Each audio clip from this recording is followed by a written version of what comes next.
દક્ષિણ ગુજરાત બાદ હવે મધ્ય ગુજરાતમાં પણ અનરાધારે વરસાદની શરૂઆત થઈ ચૂકી છે। અમદાવાદમાં લાંબા સમયથી વરસાદની રાહ જોવાઈ રહી હતી। અમદાવાદમાં આજે વહેલી સવારથી જ વરસાદી માહોલ છે તે જામ્યો છે। અમદાવાદીઓએ ફરી એક વખત ચોમાસાનો અનુભવ છે તે માણ્યો છે। વહેલી સવારથી જ વાદળછાયા વાતાવરણ વચ્ચે ધીમી ધારે શરૂ થયેલો એ વરસાદ અત્યારે અનરાધાર વરસી રહ્યો છે। હવામાન વિભાગની જે મુજબ આગાહી હતી એ દિવસથી હવે અમદાવાદમાં વહેલી સવારથી વરસાદની શરૂઆત થઈ ચૂકી છે।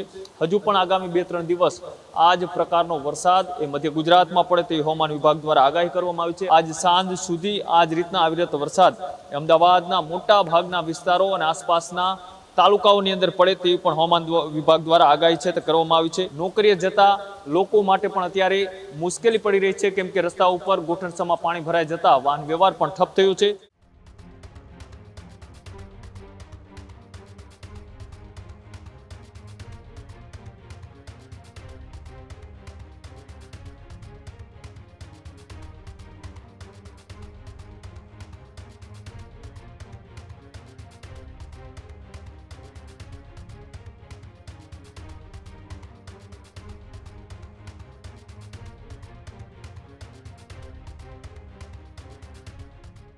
અમદાવાદમાં વહેલી સવારથી ધોધમાર વરસાદ જોવા મળી રહ્યો છે। લાંબી રાહ બાદ અમદાવાદ શહેરમાં વહેલી સવારથી ધોધમાર વરસાદ નોંધાયો છે, જેમાં સિંધુ ભવન, એસજી હાઈવે અને ભોપાલમાં પાણી ભરાયા હોવાના દ્રશ્યો પણ સામે આવ્યા છે।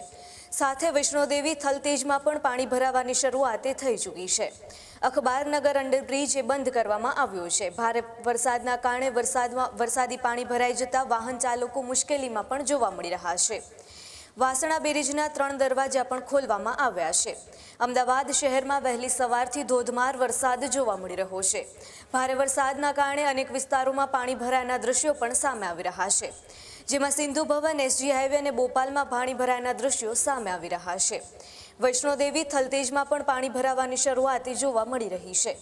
સાથે જ અખબારનગર અંડરબ્રિજ વરસાદી પાણીના લીધે બંધ કરવામાં આવ્યો છે।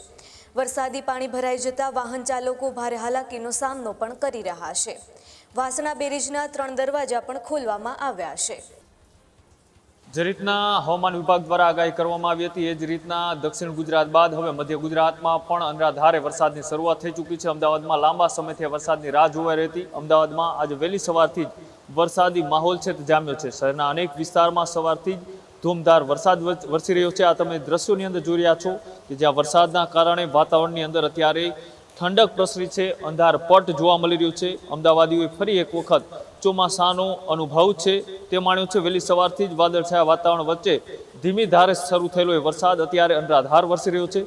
કેટલાક વિસ્તારમાં હળવાથી મધ્યમ વરસાદ છે તો કેટલાક વિસ્તારમાં અતિ ભારે વરસાદ છે તે પડી રહ્યો છે। વરસાદના કારણે સવારના સમયે કામકાજ માટે નીકળેલા વાહન ચાલકોમાં પણ મુશ્કેલીનો સામનો કરવો પડી રહ્યો છે। હવામાન વિભાગની જે મુજબ આગાહી હતી એ દિવસથી હવે અમદાવાદમાં વહેલી સવારથી વરસાદની શરૂઆત થઈ ચૂકી છે।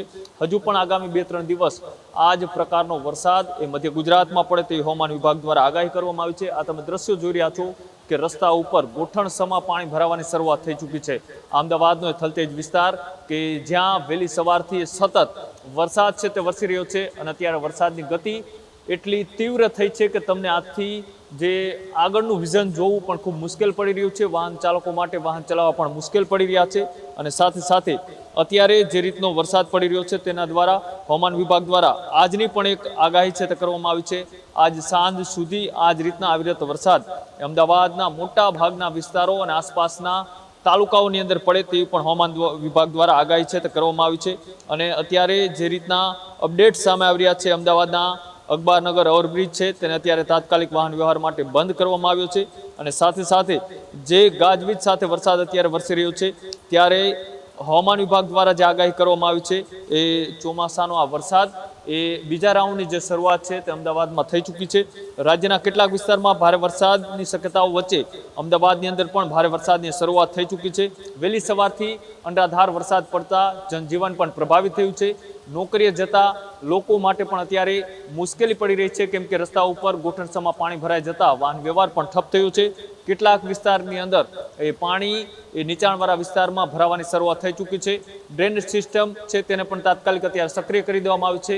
અમદાવાદ મ્યુનિસિપલ કોર્પોરેશનના તમામ અધિકારીઓ ત્યારે રસ્તા ઉપર ઉતરી ચૂક્યા છે, સ્ટેન્ડ બાય ઉપર આવી ચૂક્યા છે અને તમે જે રીતના આ દ્રશ્યો જોઈ રહ્યા છો આ એ દ્રશ્યો છે કે તમને જ્યાં જુઓ ત્યાં એ આકાશી દ્રશ્યોમાં એ વરસાદ જ જોવા મળશે અને જે વિઝન છે તે 500 મીટરથી આગળનું અત્યારે નથી દેખાઈ રહ્યું અને જે વાદળછાયું વાતાવરણ વહેલી સવારથી હતું ત્યારબાદ અમદાવાદમાં એ વહેલી સવારથી જે વરસાદની શરૂઆત થઈ હતી ધીમી ધારે શરૂ થયેલો આ વરસાદ અત્યારે ધૂમધાર વરસી રહ્યો છે અને આ જે વરસાદ છે તેના કારણે એક બાજુ અમદાવાદવાસીઓમાં એક ખુશીનો માહોલ છે તો બીજી બાજુ વરસાદના પાણી ભરાવાના કારણે નીચાણવાળા વિસ્તારોની અંદર અત્યારે ક્યાંક એ સમસ્યા છે તે વધતી દેખાઈ રહી છે અને જે રીતના અત્યારે હવામાન વિભાગ દ્વારા આજની પણ આગાહી કરવામાં આવી છે કે હજુ પણ 48 કલાક અમદાવાદ માટે અતિ ભારે માનવામાં આવી રહ્યા છે. હવામાન વિભાગે અમદાવાદના આસપાસના વિસ્તારોને રેડ એલર્ટ ઝોનની અંદર જાહેર કરવામાં આવ્યા છે.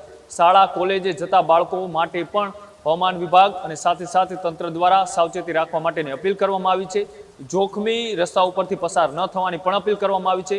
આ જ રીતના એ દ્રશ્યો તમે જોઈ રહ્યા છો કે અમદાવાદની અંદર આજ વહેલી સવારથી શરૂ થયેલો વરસાદ આજ રાત સુધી અનરાધાર વરસે તેવી પૂરી શક્યતા છે તે હવામાન વિભાગ દ્વારા વ્યક્ત કરવામાં આવી હતી અને એ જ રીતના અત્યારે પણ અમદાવાદમાં ધોમધાર વરસાદની શરૂઆત થઈ ચૂકી છે. ખેડૂત ભાઈઓ છે ખેતરમાં ડ્રોન ઉડાવતા હોય છે ત્યારે આપણે એક પ્રશ્ન સતાવતો હોય છે કે જે આપણે અત્યાર સુધી જીપીએસ ટેકનોલોજી વાળા ડ્રોન વાપર્યા છે જેથી કરીને મોબાઈલ ટાવર છે અથવા તો હાઈ ટેન્શન લાઈન પસાર થતી હોય કોઈ વૃક્ષો હોય ત્યારે જે જીપીએસ ટેકનોલોજી વાળા ડ્રોન છે એમાં ટકરાય અને ટ્રેસ થાય છે પણ એગ્રીઓન લાવ્યું છે જીએનએસએસ ટેકનોલોજી ડ્રોન જેથી કરીને એ ડ્રોન છે એ કોઈ જગ્યાએ ટકરાય નહીં પોતાની રીતે જ ડિસિઝન લે છે અને મૂવ થઈ જાય છે જેથી કરીને જીએનએસએસ ટેકનોલોજી ડ્રોન છે એ વાપરવાનો આગ્રહ રાખો.